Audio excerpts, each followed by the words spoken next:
Welcome back everyone. The iPad mini 6 actually just ended up coming out, so let's go ahead and compare it against the iPad mini 4 and see which specific MacBook you should go and pick up for your money. Now if you currently have the mini 6 or the mini 4, chances are you probably don't if you're watching this video, so you can go ahead and pick up either one of these things from the links down in the description below. You can get them from there and you can help support the channel at the same time. Now starting off with the fronts of both of these, the iPad mini 4 definitely has a little bit of a more dated design. It definitely doesn't look new anymore, but it's not like a ugly design. It had that 7.9 inch panel on the front, IPS panel, and it was a pretty good looking iPad when it first came out, but it was pretty dated already. I mean, this iPad mini has already been out for like 5 years then, and it was already outdated at that point, which was pretty crazy. You had that home button on the front, you had black or white bezels on it, which could look bad or good depending on what you want. But overall, it was a dated design that needed a change. Now with the iPad mini 6, that is where that change ended up coming out. We now have that 8.4 inch display on it. It's a 1488 by 2266, so a little bit higher resolution. And in my opinion, it definitely looks much better. And I think everyone else would tell you that it looks better as well. Now with something like this, you have, a little bit of bezel around it. It's definitely not as bad as the home button design on the mini 4, but it's still a little bezel, so keep that in mind. You now have Face ID on the front of this iPad, which still looks pretty good in my opinion as well. On the bottom, the mini 4 had that lightning port. The mini 6 though has that USB Type-C port, which really does changes up the dynamic of this specific iPad. It's a much better experience than the mini 4. You have a lot more I/O. You have a lot more, capability you have with a USB Type-C port than with the lightning port. So that's a big thing to keep in mind. And on the back, you have, aluminum backs on both of these. The Mini 6 definitely feels much better in the hand, but the Mini 4 still feels very premium. And that is the one thing I will give all these iPad minis and just every iPad that ever came out. I've never had a cheap iPad. Apple doesn't make any cheap iPads for the most part. So this is a really good feeling iPad on both of them. But the Mini 6 feels a little bit more premium because of the flat sides. So that is something that kind of threw me off. I'm sure it'll throw some of you off as well. So when it comes down to both of these on the outside, the hardware wise, these are solid feeling devices for the most part, but I can definitely tell you the iPad mini 6 is the much better iPad when it comes down to it in terms of the body. Now on the back, we actually do have camera setups on both, which I'm sure most of you know by now. The iPad mini 6 had that single 8 megapixel standard camera on the back, and it was a pretty good looking lens. You could do 1080p at 30. At that time, I don't think it was too bad because it was essentially the same camera as the iPhone 6, which came out the year before, just a little bit of time before it. But the iPad mini 6, on the other hand, has a 12 megapixel wide-angle lens. It is a far better camera than the iPad mini 4. I mean, you're getting 4K at 60, which is tremendous, which, taps out the iPad mini 4, which only goes up to 1080p at 30, so that is a massive difference as well. But you're also getting a much better front-facing camera too. The iPad mini 4 has a 1.2 megapixel front-facing camera, where the iPad mini 6 has a 12 megapixel ultra-wide camera. So just right there, the front camera of the iPad mini 6 outperforms the back camera of the iPad mini 5. You can even go up to 1080p at 60 on the iPad mini 6, where you cannot do that on the mini 4's back camera. So that is a massive thing to keep in mind. On top of that, you do have that new center stage mode for the mini 6, so it essentially will keep you in focus and keep you in, subject of the photo when you're going on FaceTime calls and Zoom calls and different things like that. It at least works with, FaceTime calls, which is really good. So when it comes down to it, I am a humongous fan of the iPad mini 6's cameras.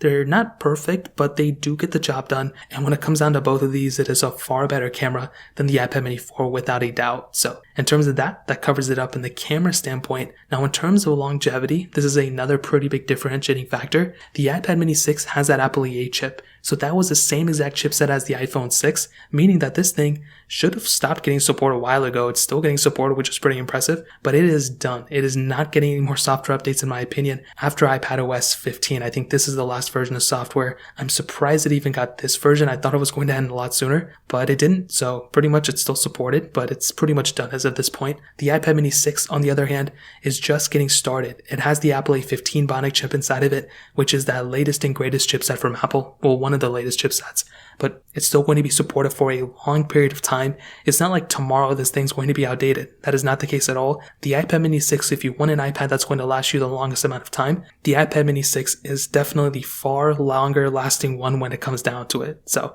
in terms of that covers it up there. Now let's go and hit on the performance between both of these iPads. Now the iPad mini 4, like I mentioned, has that Apple A chip inside of it with 2 gigabytes of RAM, where the iPad mini 6 has that Apple A15 Bionic chip inside of it with 4 gigabytes of RAM. So So technically speaking, the iPad mini 6 already wins because it has twice the amount of RAM, which is pretty impressive. So if you're talking about keeping all the apps in the background, the mini 6 is going to be doing a far better job. Now with the iPad mini 4, I will tell you, it's not a horrible performing iPad. I think it still does a pretty decent job, but it is pretty much already outdated because of the software. It's very clunky, and to be honest, whenever I do anything on my iPad mini 4 anymore, it definitely isn't that great of an experience. It's pretty choppy, it's pretty laggy, using all the gestures is very, very choppy on this iPad. I will tell you, whenever I do anything with the home button, it doesn't seem to be as slow, but anytime I do something gesture based, switching between apps, going into multitasking, swiping out of an application, it is actually a pretty choppy experience in real life. Now with the iPad mini 6, that is not the case. It's extremely smooth. You still have Touch ID on the top, which is great, but that is the one thing to keep in mind. That iPad mini 6,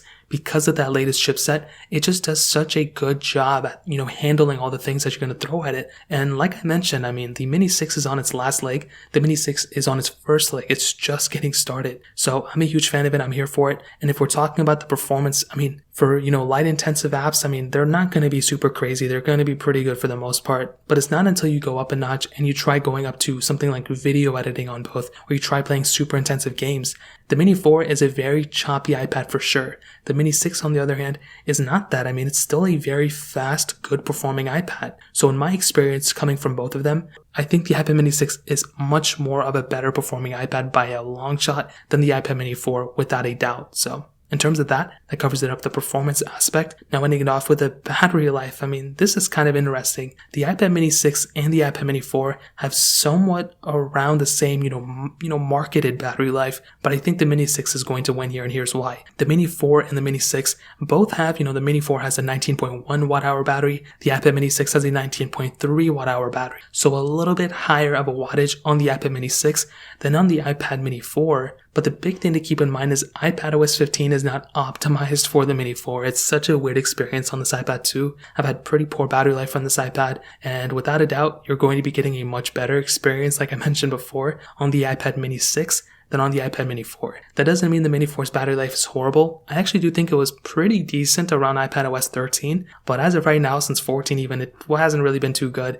and it's been a pretty choppy experience as well when it comes down to it. So in terms of that covers it up there. And to kind of sum up this video and to answer the question, should you go and buy an iPad mini 6? Should you keep your iPad mini 4? I will definitely tell you, and I'm not hesitant to say this, if you currently own an iPad mini 4, going up to an iPad mini 6 is one of the smartest things you can do. It is a very good thing to do without a doubt. It's such a strong iPad, the Mini 6 is. You're getting a much better display, way better cameras, better build quality, way better performance, that is without a doubt, and you're getting a longer lasting iPad. Going from an iPad mini 4 going to an iPad mini 6 is a very good upgrade. I think it's like the perfect upgrade for you. The Mini 5 really wasn't a crazy big upgrade from the Mini 4. It's like, okay, whatever. But that Mini 6 is the future. It is one of the best iPads Apple has made, I think, this year. I take that back. I think the M1 iPad Pro was pretty good, but this thing is very solid. I like the size of it. I think the display is really good. I think everything is good for it, and I would highly recommend you guys to pick it up. So that pretty much covers it up. If you guys have any other questions or anything, let me know in the comment section below. Hit the like button, that means so much, but definitely hit that subscribe button. More importantly than everything else, I love every single one of you guys. Hopefully I'll catch you guys in the next video. Peace out till then.